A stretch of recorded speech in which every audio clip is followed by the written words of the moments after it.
The United States Army wants to hear from you. Tonight at the Barrigada Community Center, we're holding public information meetings. It's part of the National Environmental Policy Act. Military officials are in Guam to engage with the island community on the environmental assessment for the permanent stationing of the Terminal High Altitude Area Defense Missile Battery, better known as THAAD. Lieutenant Colonel Jeff Sloan is the task force commander for Talon 6. So the environmental assessment entails doing a biological assessment, a cultural assessment, a socioeconomic assessment, and then also just getting comments from the community on any of their concerns that they have. As you recall, the THAAD was deployed to Guam in April 2013 on an emergency basis in response to missile threats by North Korea. The current battery has been operating on a temporary mission at Andersen Air Force Base since. The environmental assessment, which military officials describe as a less complicated EIS, analyzes two alternatives and a no-action alternative.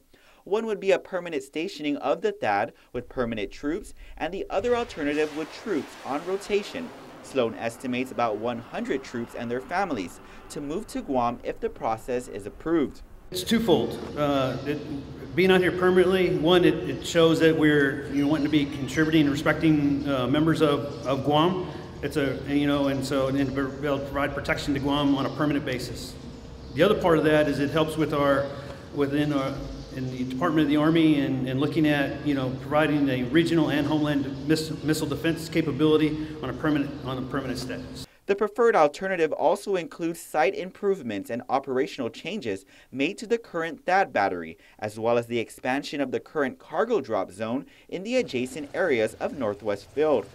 Sloan says not only will the public be able to comment on the proposal, but also learn more about the people behind the THAAD battery. I would encourage them to come out because with THAAD being here, we provide TBM protection, theater ballistic missile protection, to Guam, and so an opportunity to learn about what we do as THAAD, and then to come out and see any concerns that they may have and be able to answer any of their questions, or to be able to provide comments on any problems that they may have. The comment period goes on until July 9th. The first public hearing goes on until 7 o'clock this evening at the Barrigada Community Center. A second public hearing is set for the Dato Mayor's office from 1:30 to 4:30 p.m. on Saturday, June 27th. For more information, you can log on to www.thaadguamea.com. Reporting for Guam's News Network, I'm Ken Quintaniza.